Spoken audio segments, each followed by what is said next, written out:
Bem-vindos! Estamos começando o nosso consultório. Recebo vocês sempre com muito carinho. Quero ser recebida também aí com carinho de sempre. Um beijo para você que está sempre aqui com a gente no consultório ou você que está chegando agora, nos conhecendo. Aqui um lugar para você ficar e aprendemos juntos, nos ajudamos sempre. Muito obrigada por sua companhia. Vamos falar hoje sobre sentimentos, emoções e afins. Você sabe fazer a diferença? O que é emoção em si? E o que é o sentimento? É a mesma coisa? Tem diferença? O que a gente aprende a partir de então? Será que a gente consegue gerenciar emoções e gerenciar sentimentos se houver diferença entre um e o outro? Eu sei que tem gente aí do outro lado que quer controlar sentimentos. Queria tanto controlar a minha tristeza, queria tanto controlar a minha ansiedade. A gente fica sempre em busca do tal do controle, né? Parece aquele controlinho remoto que a gente quer usar para a vida, mas parece que não funciona, não. Vamos então entender como é que a gente aprende a gerenciar, por exemplo, pensamentos difíceis, negativos e muito mais no programa de hoje. Promete, hein? E você é convidado a mandar as suas perguntas pelo nosso WhatsApp, que é o 12, anota aí. Se você não anotou, não salvou ainda nos seus contatos, está perdendo a oportunidade de fazer o programa com a gente aqui. Então, o DDD é o 12, anota, 98315-0270, 98315-0270. Manda sua mensagem, manda sua pergunta. Ao longo do programa, você vai interagindo com a gente e a gente vai repercutindo aqui ao longo do programa, tá bom? Muito obrigada a você que está sempre aqui, mandando sua pergunta, mandando o seu alô, seu boa noite, o seu carinho. Obrigada por isso. Meu convidado de hoje, acho que muitos de vocês não conhecem, pelo menos aqui do meu consultório. Talvez de outros lugares, mas é a primeira vez que ele vem aqui. É o doutor Leandro Freitas Oliveira. Ele é PhD em Neurologia, é professor do Hospital Albert Einstein e mais, que eu vou ficando por aqui só para enxugar o currículo. Bem-vindo, doutor Leandro, tudo bem? Tudo ótimo, muito obrigado pelo convite, Darleide, agradeço muito, agradeço o pessoal da equipe. Espero que de alguma maneira eu possa contribuir e esclarecer essas dúvidas, né? Afinal, emoções, sentimentos estão juntas, não estão? A gente vai discutir um pouquinho também, Então eu já nem conversar. quero mais dizer outra coisa, só lhe perguntar isso mesmo. Qual a diferença entre emoção e sentimento? Ensina pra gente. Olha que interessante, né, essa pergunta. Primeiramente, porque elas são totalmente diferentes. Quando a gente pensa em emoções, a gente tem que levar em consideração que emoção ou as emoções é um caráter extremamente primitivo. As emoções, elas servem, antes de mais nada, para produzir comportamentos. É aquilo que é extremamente visceral, é aquilo que é automatizado, por exemplo, a raiva, a ira, o medo, a impulsividade, a agressividade, tudo isso é um aspecto emocional. Agora, o sentimento, ele tem um caráter mais elaborado. O sentimento, ele é algo que demanda um certo tempo. O sentimento, ele já demanda, se a gente pensa do ponto de vista cerebral, por exemplo, ele demanda algumas estruturas do nosso cérebro que são estruturas mais envolvidas, inclusive que diferem a gente de outras espécies. Para a gente pensar, por exemplo, um exemplo de emoções e sentimentos. A paixão ela está dentro das emoções. A paixão é extremamente visceral, não é mesmo? Exatamente. A paixão é aquela coisa que é impulsiva, só o outro te basta. A paixão, você só quer estar com aquela pessoa, não quer outra pessoa, você não quer encontrar parentes, você não quer se alimentar. Quase chega a ser um estado irracional, né? É irracional. É irracional? Olha que curioso que eu vou falar do ponto de vista cerebral neurocientífico, a paixão, ela tem caráter muito semelhante a um estado de demência. Olha que curioso isso. Porque essa porção, que é a região pré-frontal, essa parte logo atrás da nossa testa aqui, ela é responsável pelo quê? Por ponderar consequências, por avaliar, por planejar, e a paixão a inibe. Então ela é muito primitiva. Só que em contrapartida, a paixão, se for investida, porque ela tem que ter prazo de validade, porque se não tiver prazo de validade, o sujeito ele morre, porque ele não quer se alimentar, ele não quer trabalhar, ele não quer fazer nada, ele quer estar com quem? Com aquela pessoa. Né? E se os dois estão apaixonados, dois dementes que não vão dar conta da vida, né? Por isso que tem que ter prazo de validade, senão acabou. É antibiológico, na verdade, é antievolutivo esse processo de sobrevivência. Então, a paixão, se investida, ela vira amor. Senão, ela acaba. E qual que é o prazo dentro da ciência da paixão? Mais ou menos 2 anos. Passou de 2 anos, já não é mais paixão, já está entrando para o lado do amor. Só que o amor é interessante, porque o amor está no campo do sentimento. Ele não está no campo da paixão. A paixão permite coisas que o amor não permite. Por exemplo, a paixão, ela suporta coisas e o amor vem com condições. O amor coloca vírgulas. O amor fala assim, ó, não. O sujeito apaixonado fala com com a companheira dele assim, ó, vamos hoje num restaurante japonês? Ela fala bem assim, vamos. Não gosto de comida japonesa, mas eu vou porque eu quero te ver comer comida japonesa. Eu acho bonito como você come, como que o shoyu fica na sua barba. A paixão é esse estado. Aham. Quando vira amor, você fala, vamos ao restaurante japonês? Ela fala, de novo. Comida japonesa de novo. Não, não dou conta. Eu não aguento aquele cheiro de peixe, eu não aguento como é que você sai dali. Ou seja, o amor, ele impõe condições. Você sabe que do ponto de vista da relação será dito que o que aconteceu? Se transformou, agora caiu na rotina, o amor começa, mas é justamente uma ponderação livre que se faz agora que antes não era feito em nome de uma emoção que estava atuando. Perfeito, exatamente. E aí uma coisa que é legal é que, embora a paixão seja autossuficiente, nesse processo, a única coisa que nos permite a inutilidade é o amor. A paixão, ela não permite. O amor é aquele estado que você fala, ó, eu não sei mais nem para que você serve, mas eu não consigo viver sem você.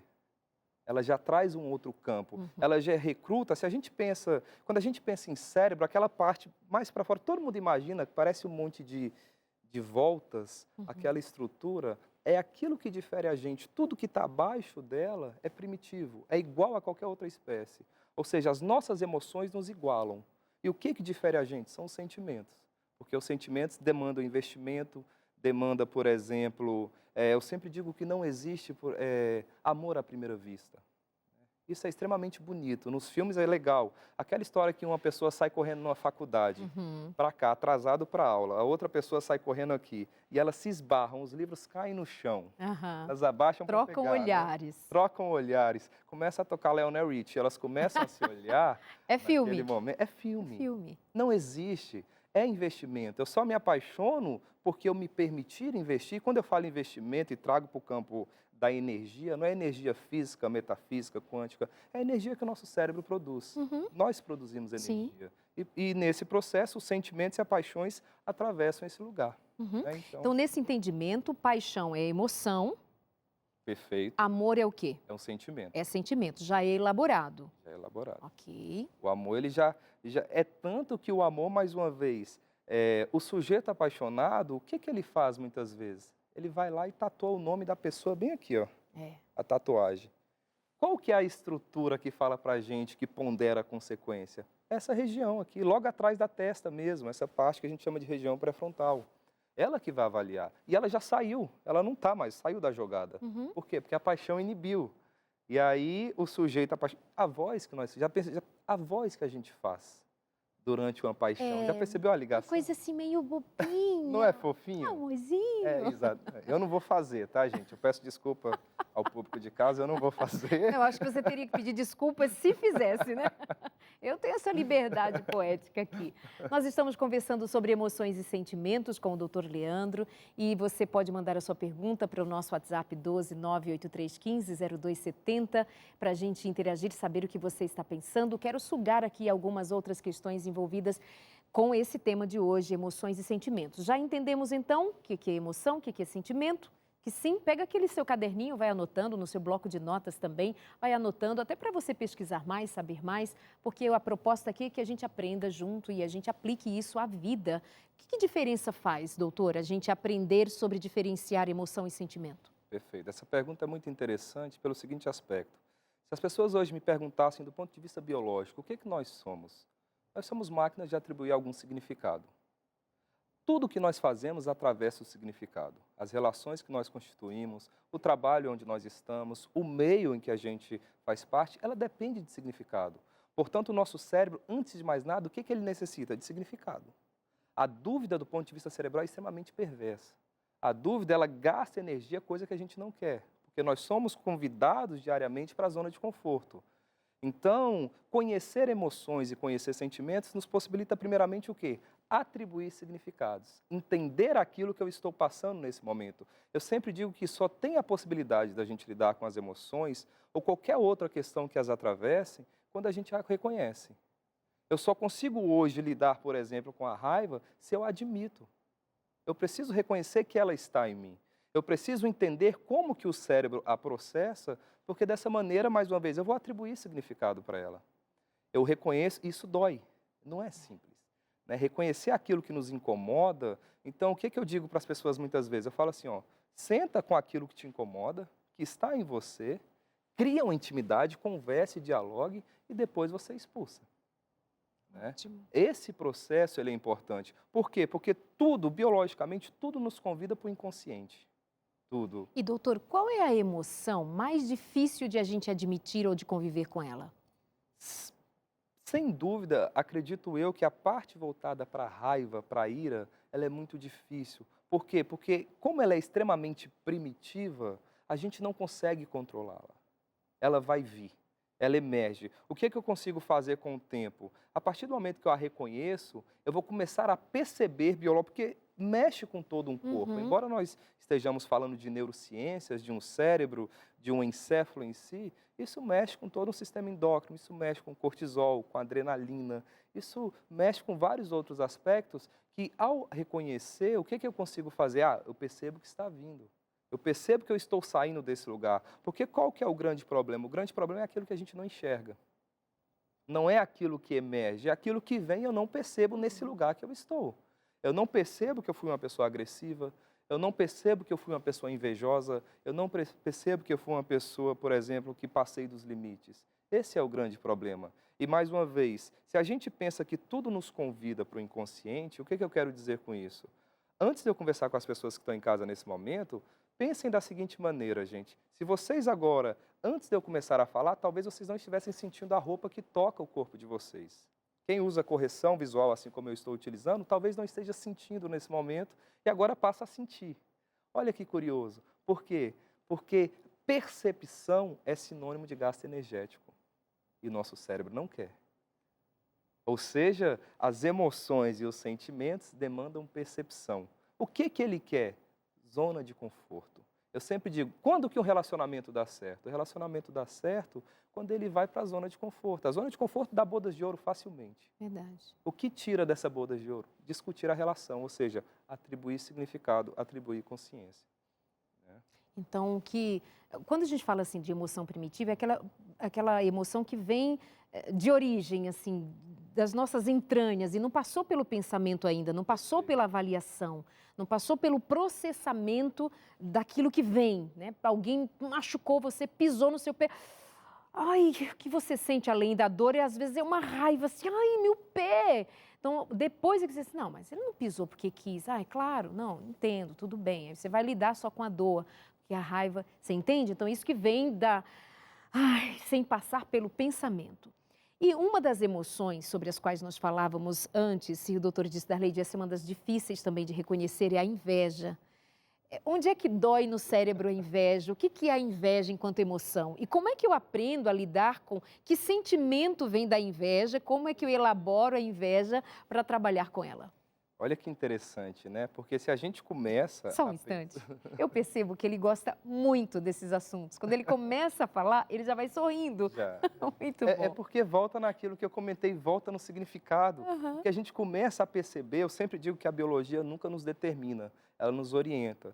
Até porque nós estamos num processo que é social, que é cultural e que é Exato. também biológico, e que atravessa a religião, que atravessa a cultura, que atravessa o relacionamento. Então, quando você conhece, você tem uma sensação de alívio, fala, opa, agora eu sei por que que está acontecendo de alguma Exato. maneira. Né? Eu sei porque eu fico taquicárdico na paixão, porque que o coração acelera, porque que o olho, a pupila dilata, fica em midríase. Isso é bem interessante. E a inveja é muito curioso porque se a gente pensa dentre os pecados, né, dentro desses 7 pecados capitais que se tem, a inveja é o único que a gente realmente se envergonha. Essa é a primeira questão que chamou a atenção da gente neurocientista. Por quê? Porque a gente enche a boca para falar da gula facilmente. Eu fui para o rodízio e comi 30 pedaços de pizza e saí passando mal. Todo mundo, nossa, você é bom, hein? Ou então, se mexer com meu filho, eu vou partir para a porrada, eu vou agredir mesmo. Nossa, tem que fazer isso, o filho é desse jeito. Então, a preguiça, né? Quantas vezes a gente não fala, estou com uma preguicinha tão boa, Uhum. nossa, eu estou numa preguiça. Agora, ninguém amanhece e você fala, nossa, eu amanheci com inveja tão gostosa. Né? Por quê? Porque ela nos coloca num lugar que nos envergonha. A Mas é inveja, que o né? senhor não sabe, eu lhe disse que tem gente que tem apelidado uma tal de inveja santa. Você não sabia, ele não sabia disso, ele, sério, tem gente que chama de inveja gospel, inveja branca e inveja santa. Ou seja, para tudo dá-se um jeito. Mas, de Para não fato, admiti-la, para né? não Para não admitir, admiti-la. exatamente. Eu sempre digo que uma coisa que nós fazemos, e a gente vai entendendo com o tempo, essa capacidade que nós temos de projetar, né, no outro para que a gente não possa se responsabilizar. Isso é uma coisa muito interessante. Mas a inveja, esse trabalho nos mostra o seguinte: dois grupos foram estudados. Um grupo autodeclarado invejosos, e isso é importante, eu acho tão interessante que o trabalho podia terminar aí. Quando falou, eu sou invejoso, acabou, obrigado. Né? E um grupo, na verdade, que falava, não, não tem inveja, está tudo bem. E essas pessoas entraram num aparelho desse de ressonância, onde todo mundo fica apertadinho, as pessoas devem conhecer. E é um modelo que nós chamamos de ressonância funcional, que nós podemos ver quais áreas do cérebro são acionadas quando nós estamos, por exemplo, falando. A área da fala vai estar acionada. Quando nós estamos estudando, fazendo um cálculo matemático. E eles viram o seguinte, eles colocaram foto de pessoas que eram invejadas, para esse grupo de pessoas invejosas, e eles viram que a área do cérebro que ativava era uma área que nós chamamos na neurociência de córtex, o nome é difícil, mas depois eu vou repetir para vocês. É córtex cingulado anterior. O que essa área ela faz conosco? É a área responsável pela dor. Olha que interessante. O córtex cingulado anterior é a área que ativa no nosso cérebro, a mesma área quando nós batemos o dedinho na quina, Uhum. sabe a pontinha do dedo naquela quina que a gente fala, nossa, é a área da inveja. É interessante porque o nosso cérebro entende a inveja como algo doloroso. Por isso que a inveja não é prazerosa. Não existe momento, mas eu tenho uma inveja, por exemplo, santa, como foi falado, ou inveja branca. Né? A inveja é o quê? É eu me entristecer com a felicidade do outro. Né? Eu vejo que o outro tem algo e eu não tenho, e isso é inveja. Eu me entristeço porque meu vizinho tem um carro que talvez seja melhor do que o meu, porque tem um emprego que talvez não seja igual ao meu, e as redes sociais nos colocam nesse lugar também. Então, do ponto de vista cerebral, a inveja dói. E curioso, para eu finalizar, quando essas pessoas invejadas, elas se davam mal, entre aspas, a gente mostrava um vídeo de uma pessoa a qual esse invejoso vê essa pessoa se dando mal, a área do cérebro que acionava é a área de recompensa, a área do prazer. Olha só, Olha o que invejoso tem prazer que o outro se dê mal. exatamente. Fica a dica, hein? Você pode estar se perguntando, será que eu sou invejosa?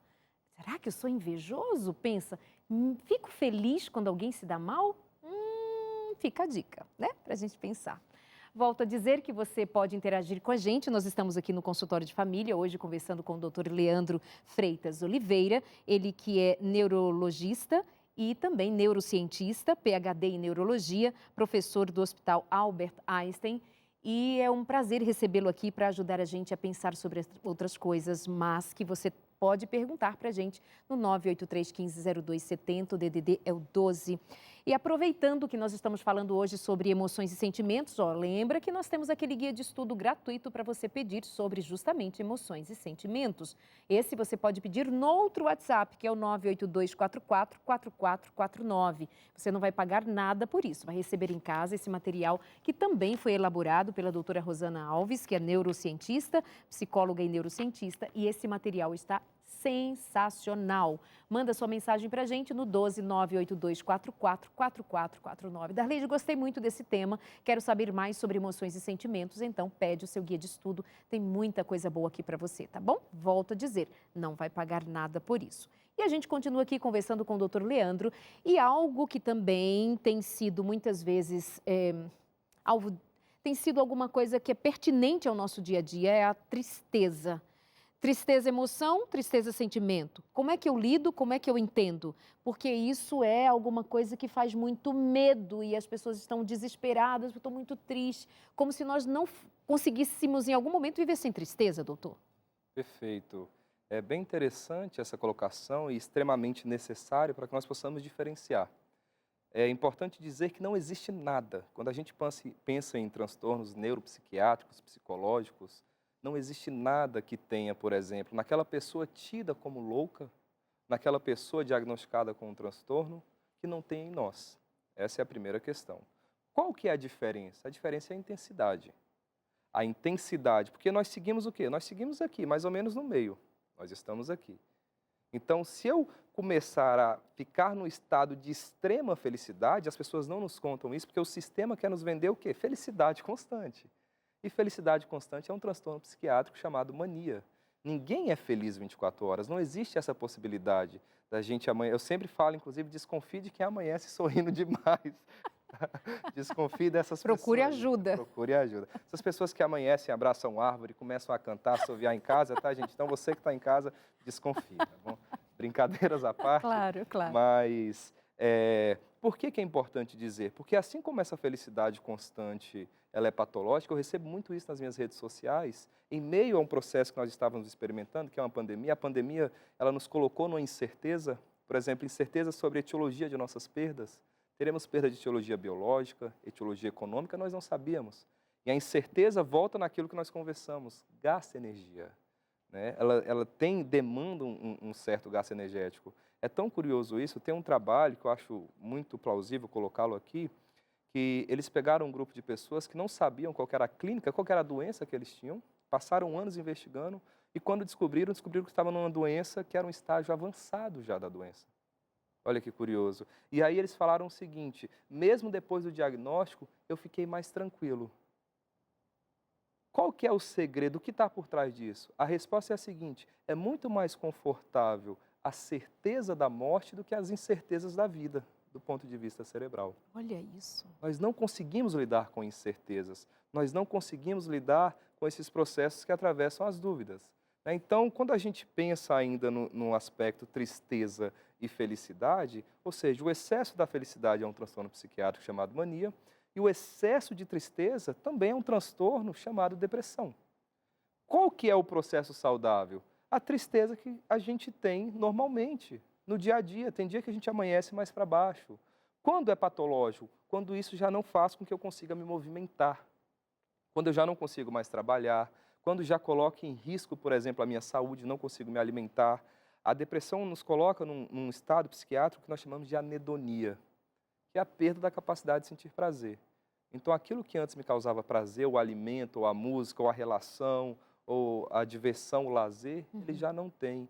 Então, a tristeza por si, ela não é patológica. Ela é normal. O cérebro ele tem esse momento em que ele se entristece. E a gente só precisa aprender a lidar com ela, conviver com ela, né? Se ela é apenas um indicador de que eu sou humana. Perfeito. Ela é um indicador de que eu tenho, né, enquanto ser humano, as minhas fragilidades, as minhas limitações e que tem questões na vida que me deixam tristes. E isso, para os cristãos, precisa ser considerado, inclusive, apenas como uma emoção e não está me faltando fé porque hoje eu estou triste. Deus está triste comigo porque eu estou triste. Isso não faz sentido, né? Não faz o menor sentido. Então, é muito necessário isso. Doutor, como é que está?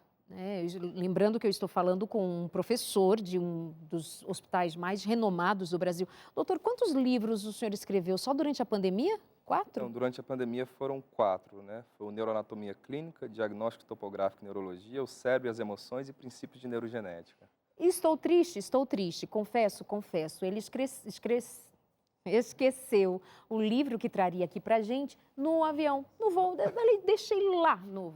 Então, alguém estava precisando desses livros, alguém foi presenteado com esses livros, mas eu perdi. Estou triste. Você também não tem o livro aqui em mãos para eu te mostrar. Causa tristeza.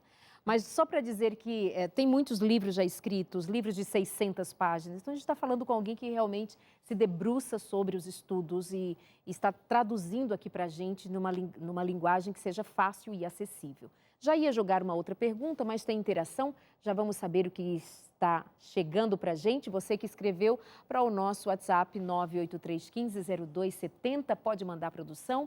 É verdade que emoção gera sentimento e este, por sua vez, gera comportamento? Se sim, como quebrar o ciclo quando é negativo e como usar de forma benéfica? Viviana, que pergunta maravilhosa. Inclusive, já tinha combinado com ele que isso precisaria aparecer aqui. Você foi na mosca. Muito obrigada. E aí, doutor? Então, vamos lá. Claro, a emoção ela pode gerar um sentimento. Isso é um fato, até porque... Pode ou gera sempre? Não, não sempre. Por exemplo, a paixão não necessariamente vai gerar o amor. É verdade. Né? Às vezes acaba e você quer ver o Batman, mas não quer ver o ser humano mais na tua frente. É verdade. Você se afasta e não quer ver mais. Então, sim, pode gerar sentimento? Sim. Quando gera sentimento? Gera sentimento normalmente quando se tem algo prazeroso demais envolvido, é muito comum, ou simplesmente quando eu estou, mais uma vez, investindo. Investindo o quê? O investir que eu falo é o processo que ocorre no cérebro, é a atividade elétrica mesmo. Se eu estou o tempo todo, por exemplo, pensando naquela pessoa, porque eu posso escolher o pensamento, nós não temos controle. Ele vem, o pensamento ele vem aleatório no nosso cérebro, mas eu posso escolher nutri-lo ou não. Ou seja, dá energia, toda vez que eu fico pensando na pessoa, veio o pensamento, vou ficar alimentando esse pensamento. Eu estou fazendo o quê? Eu estou nutrindo esse pensamento. Isso ocorre, inclusive, quando a gente pensa nos sintomas. A tristeza, ela vem. Eu posso escolher nutri-la ou não. Eu posso escolher dar lugar para ela, colocá-la sob o holofote ou não. E aí, se eu nutro, ela vai gerar um comportamento triste. E Exatamente. permanente, pode até virar crônico, né? Pode virar Menino, crônico. me acostumei a ser triste. E as pessoas se adaptam, né? A gente se adapta, eu sempre digo que nós nos adaptamos a tudo, inclusive a mentira, a reclamar. Todo mundo deve conhecer aquele indivíduo que só chega na gente, agora eu falo para o pessoal que está nos assistindo, só chega na gente para falar sobre caixas de remédio. Já viu? Aquela pessoa que a gente senta para conversar e aí a pessoa senta e fala, nossa, estou tomando remédio para hipertensão, para diabetes, eu tomo remédio porque eu tenho intolerância à lactose, ela só chega para nos trazer problemas. Né? E ela cria, ou ele, né, esse loop, essa relação, aonde tudo circula em torno da tragédia. E o que vai acontecer com o nosso cérebro? Ele vai absorver isso. Ele vai acreditar nisso Claro, e viver em torno ele disso. vai viver isso e eu vou impactar. É. Eu sendo pessimista, eu vou impactar Claro. você. Isso é fato. Impacta o meu comportamento, o comportamento dos outros, que às vezes vai ficar com raiva, vai ficar estressado. Sem dúvida. Gente, no programa Entre Família, que é aquele programa ótimo que vai ao ar todos os dias à tarde aqui na Novo Tempo, tem uma série que está preparada para você a partir da próxima segunda-feira, sensacional. Casos reais de família para serem tratados no programa com a presença da terapeuta de família Isabel Passos. Eu tenho um teaser, um pouquinho do que vai acontecer para você em rápidos segundos para você ficar atento ao que vai acontecer dentro do Entre Família a partir da próxima segunda-feira. Pode rodar, produção. Oi, gente! Você já sabe que o Entre Família tem esse jeitinho todo carinhoso de conversar com você e até mesmo sobre temas super difíceis. Pois é, e para acolher os muitos tipos de crises que você pode estar enfrentando aí do outro lado com a sua família, vem aí a segunda temporada da semana especial SOS Família. É isso aí, olha só, será que o amor acabou? Será que dá para recuperar o respeito nessa relação? Se você já se perguntou isso, essa semana é pra você. E durante a semana vamos conhecer histórias que podem se parecer muito com a sua. E sabe quem vai estar com a gente? Manhã, para os mais íntimos. A terapeuta de família e casal, Isabel Passos. Que time, hein, Cris? Pra ficar completo, só falta você. Então anota aí, não perca de 7 a 11 de novembro, às 2h30 da tarde, aqui no Entre Família. Te esperamos. SOS Família, obrigada Suzaene, Cris. Então, agenda, põe aí na sua agenda para acompanhar o Entre Família a partir da próxima segunda-feira, uma série só sobre relacionamentos com a presença da terapeuta Isabel Passos. Doutor, nós vamos para o intervalo e a gente volta rapidinho, tem curiosidades a mais aqui para saber, tá bom? A gente espera você, até já.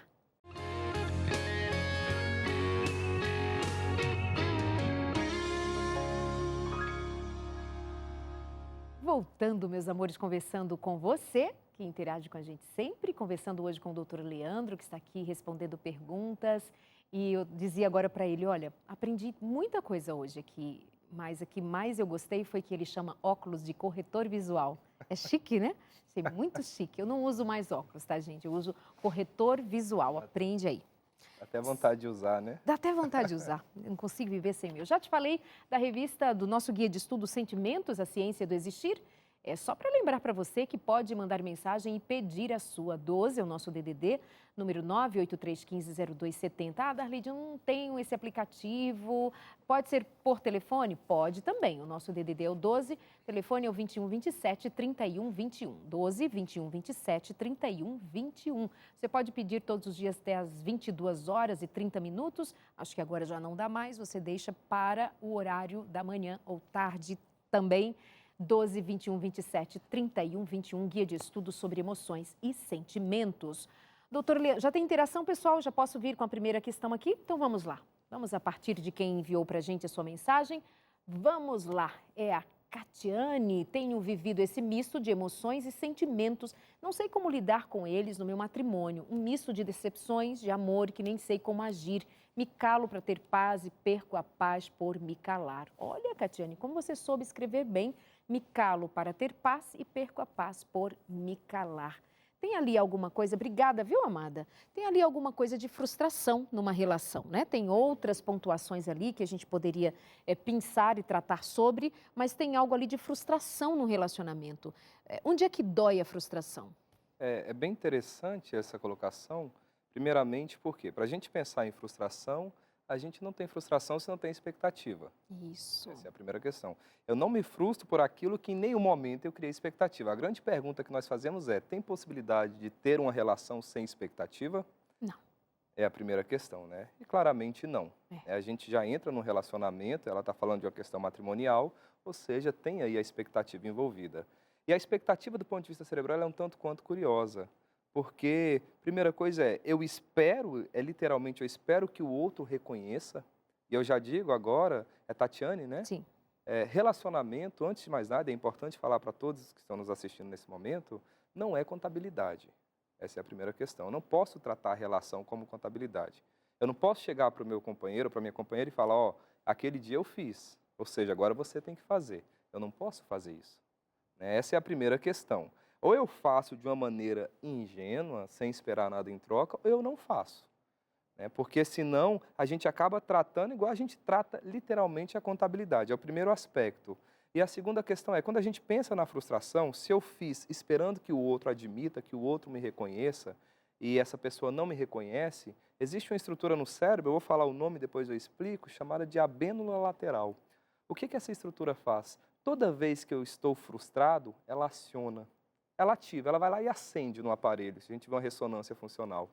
E toda vez que ela aciona, ela inibe minhas áreas de prazer.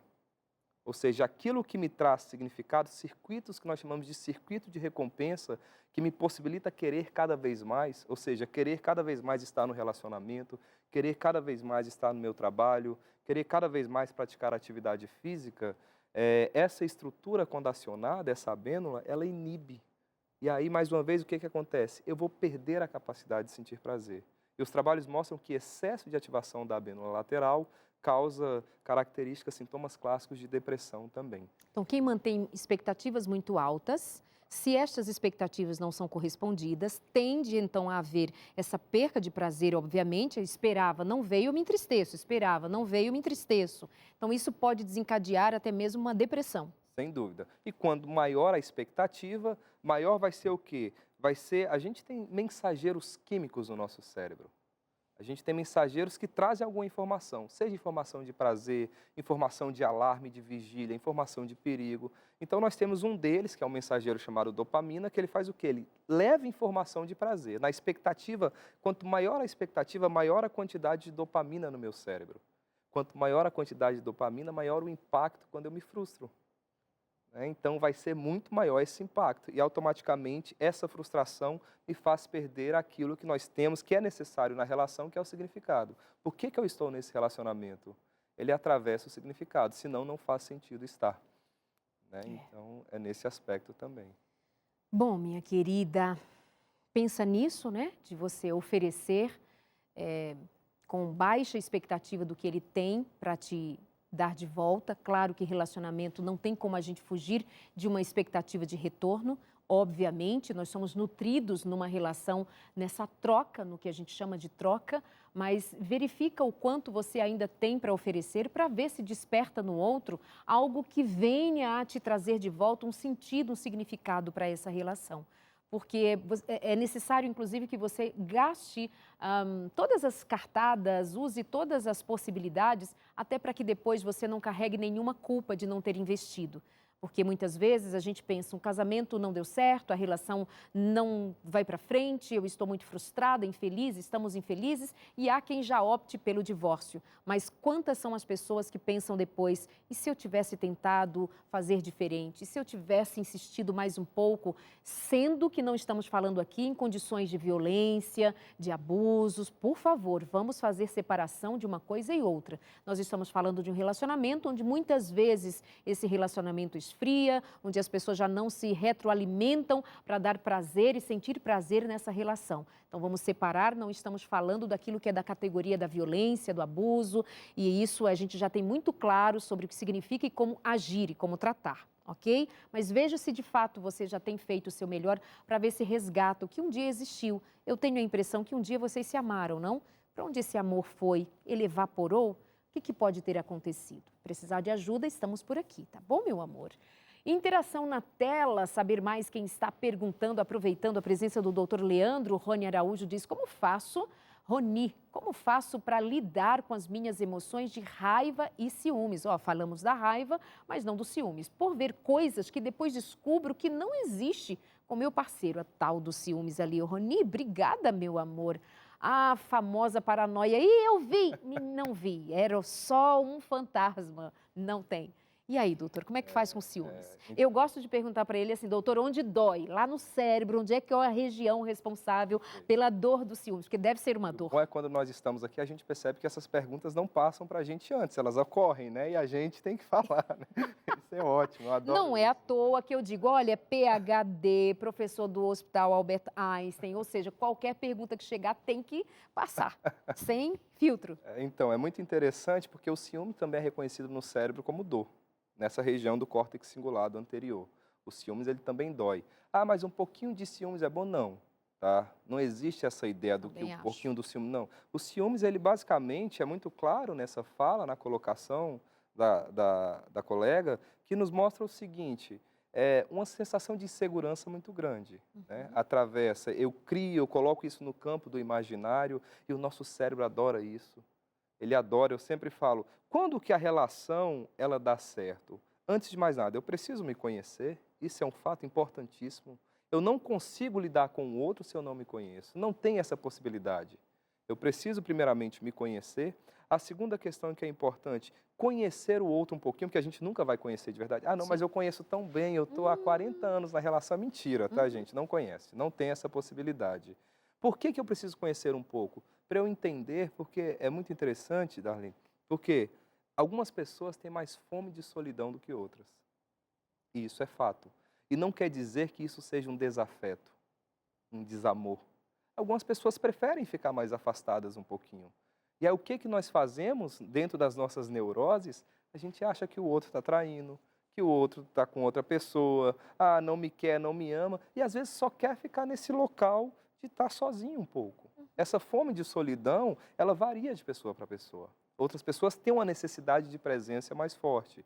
Então, o que eu diria nessa pergunta, antes de mais nada, se conhece? Eu estou me conhecendo? Esse é um processo importante, porque senão a terapia ela vai auxiliar demais.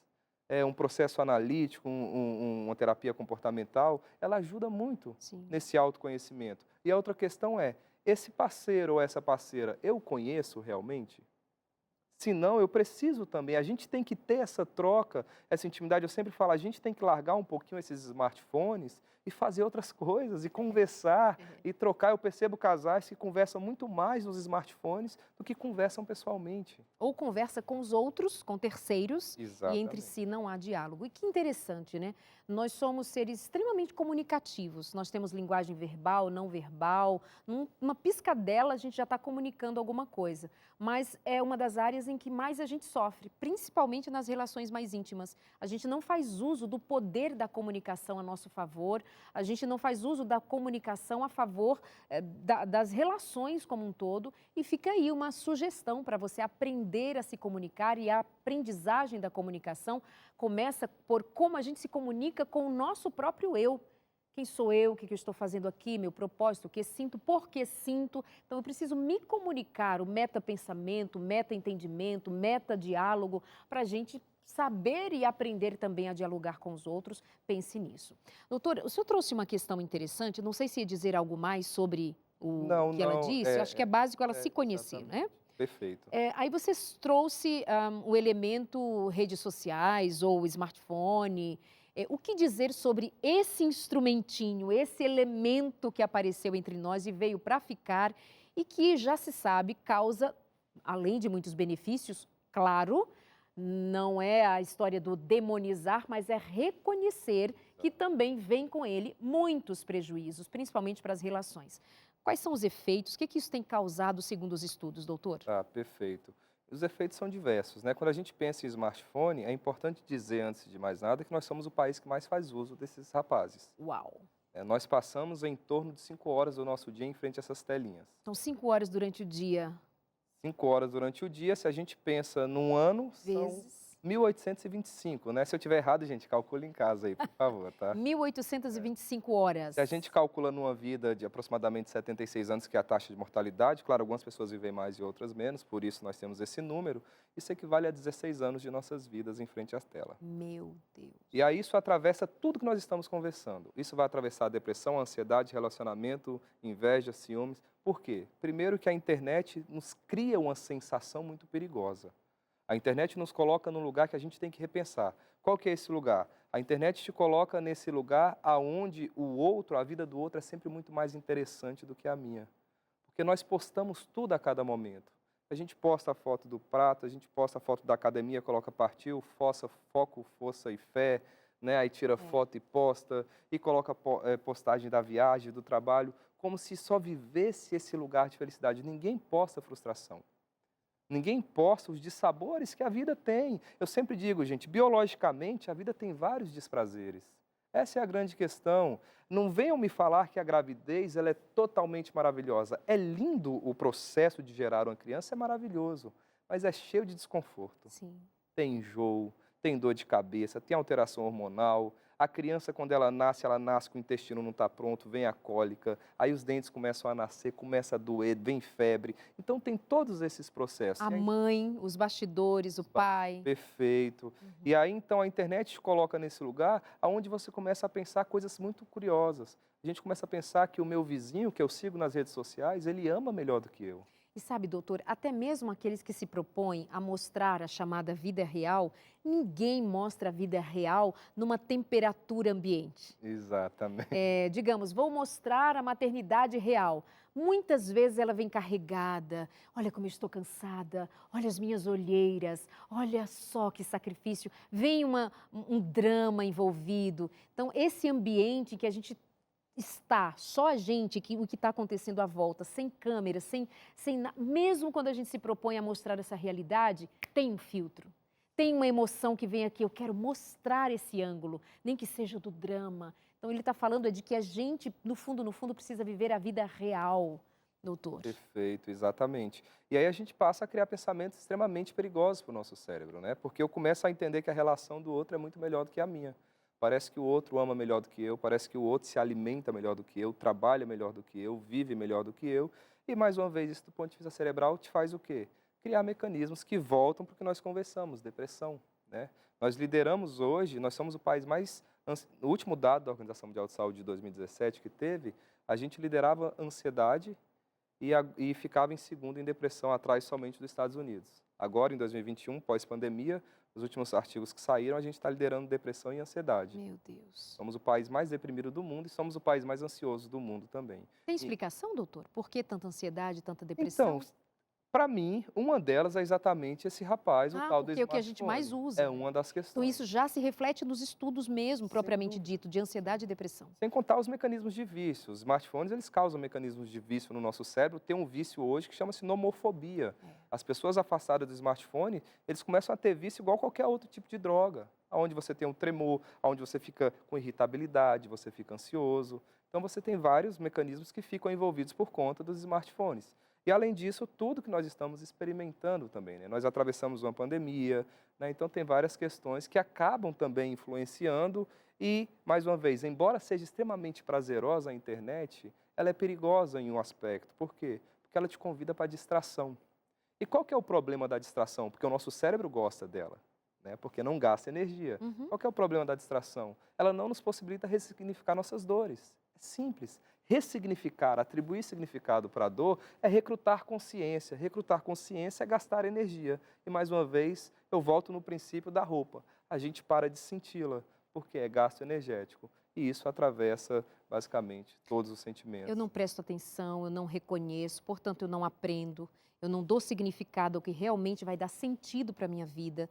Daí nós vamos ver tantas pessoas que, de fato, não têm sentido na vida, elas são vazias, elas são distraídas. E quando nós estamos distraídos, o que se diz no trânsito? Cuidado com a distração, você pode atropelar, você pode ser atropelado.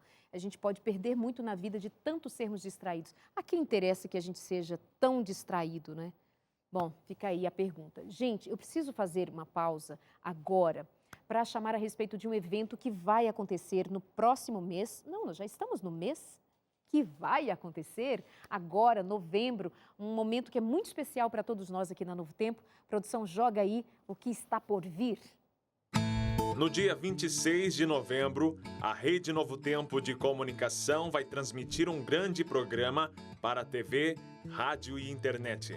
O Anjos em Ação 2022 vai reunir apresentadores como Darleide Alves, Tito Rocha, Felipe Amorim, Gilmar Batistotti e o quarteto Arautos do Rei em um programa de 4 horas de duração.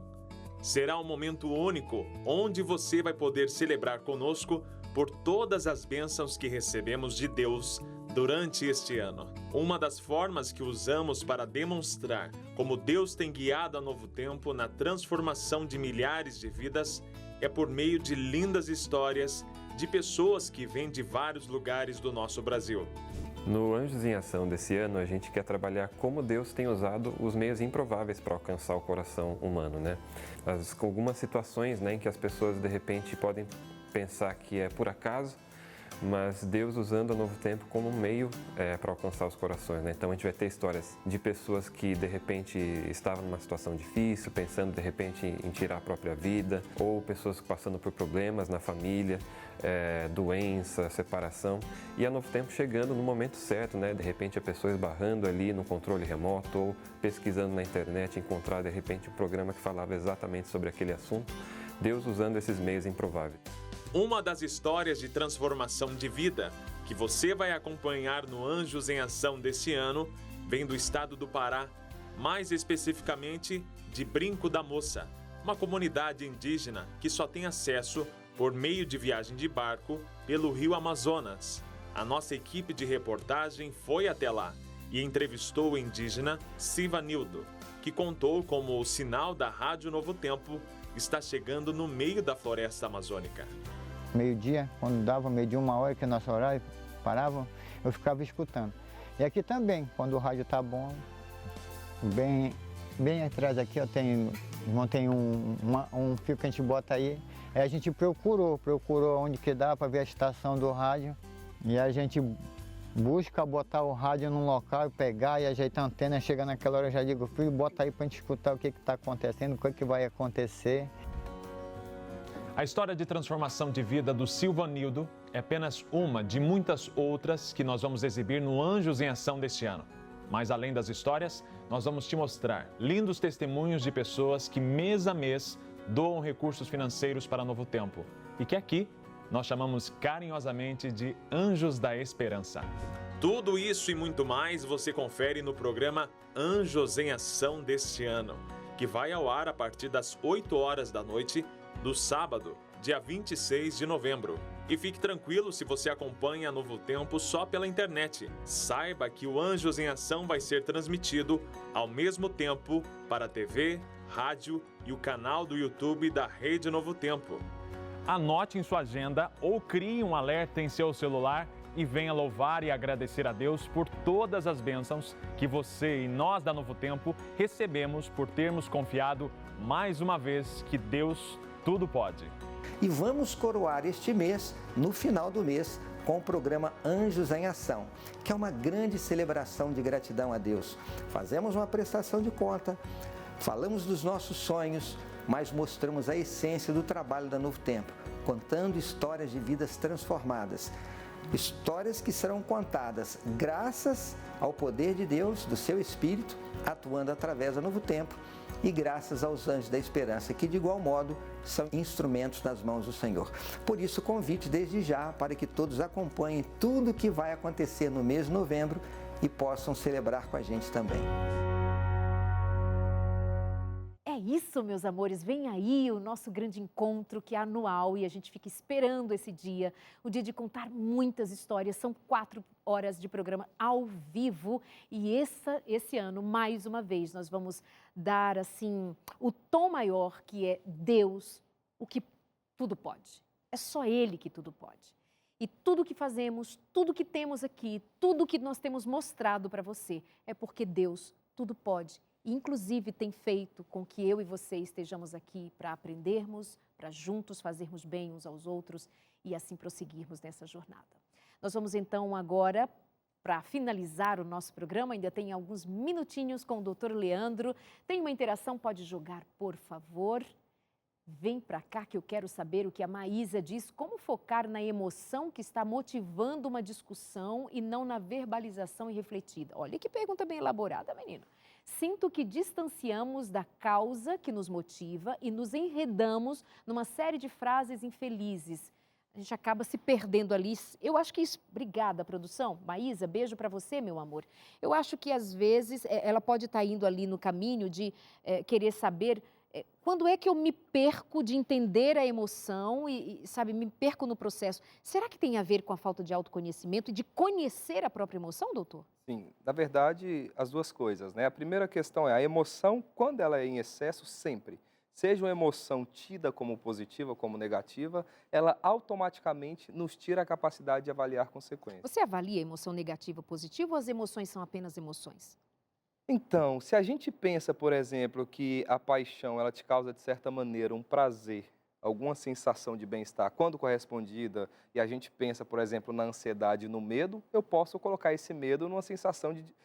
Nem talvez negativo e positivo seja perigoso, porque mesmo o medo que te causa um desprazer, pode me proteger. ele tem um aspecto importante. São apenas emoções, Exatamente, no fundo, né? sim. Então, nesse sentido, sem dúvida, tanto o medo quanto a paixão, mais uma vez, é para produzir comportamento. Ok. É para te colocar nesse lugar. Então, a emoção, quando ela vem, seja ela uma felicidade extrema, um estado de euforia, um estado de tristeza, automaticamente ela inibe a região pré-frontal, essa parte da frente do nosso cérebro que faz a gente avaliar consequências, faz a gente ponderar, a gente, por exemplo, pensar antes de falar na relação, para que nós possamos ser menos impulsivos no momento de diálogo, para que nós tenhamos menos irritabilidade. Essa é a primeira questão. Só que chega um momento que ou a gente senta e dialoga, ou a gente vai literalmente se afastar. E esse é o perigo também. Porque se eu começo a me afastar e fingir que nada está acontecendo, é literalmente o princípio da bola de neve. Porque a gente vai continuar nutrindo. Não pense, gente, que as relações, elas melhoram por mágica. A gente tem muito isso. Vamos dar um tempo, a gente fica aqui afastado, dorme cada um num quarto diferente durante uma semana, depois a gente se aproxima. Isso vai ser ruim. Esse é um princípio, inclusive, tem um filósofo que é chamado Schopenhauer, ele é muito interessante só na seguinte questão. Ele fala de uma floresta de porcos-espinhos. E ele diz o seguinte, que é um local muito frio. E chega um momento em que, para não morrer congelado, eles começam a se aproximar. Só que com excesso de aproximação, eles começam a se espinhar, a se machucar. E aí, se eles se afastam demais, eles morrem congelados. Ou seja, qual que é a grande questão no relacionamento? Eu preciso encontrar a distância para que eu não acabe me aproximando e me espiando demais, me machucando, mas que eu também não fique nesse local que literalmente congela o relacionamento. E essa distância não existe receita. Essa distância a gente precisa encontrar no relacionamento. Aprender a sua temperatura, o quanto você pode se aproximar sem machucar e também sem se machucado, senão a gente entra em questões como codependência. Perfeito. E por aí vai. A gente se perde da nossa individualidade. Então, aqui, o grande segredo seria eu reconhecer que emoção é essa que eu estou sentindo, por quê, o que ela está causando, é começar a pensar sobre, estudar sobre também. A gente não estuda sobre comportamento. Tu não me escuta, mulher, tu já pediu. Então não me escuta, olha, Sentimentos, a Ciência do Bom Viver. Vamos começar a estudar aqui. Ah, mas não estou te vendendo. Você só vai mandar uma mensagem para o 982444449 e pedir o seu. O doutor tem um livro, o título do seu livro seria perfeito para estar aqui, que é Emoções. É o Cérebro e as Emoções, a Neurociência das Relações Humanas. Mas vamos deixar no avião, aí eu não tenho aqui como Amanhã eu vou mandar uma caixa de livro para cá para a gente acabar com essa emoção. Doutor, muito obrigada, viu? Eu agradeço, gratidão, muito obrigado. Foi um prazer imenso estar aqui. Ao pessoal que nos assistiu também, muito obrigado. E espero que eu possa retornar em outro momento para a gente discutir outros aspectos, né? Verdade, tem muito mais, né, doutor? Muito obrigada, doutor. Foi prazer recebê-lo. Tá ali, ó, Neurologias e Neurociências. É o @ do doutor Leandro. Muito obrigada a todos pela companhia. Esperamos ter ajudado você a pensar sobre emoções e sentimentos e sobre como gerenciar parte do autoconhecimento, parte da percepção que a gente precisa ter, parte de a gente querer, então, se debruçar sobre isto para nós abrirmos caminho para uma vida mais saudável, mais tranquila. Obrigada pelo carinho, um beijo e até a semana que vem com mais um Consultório de Família.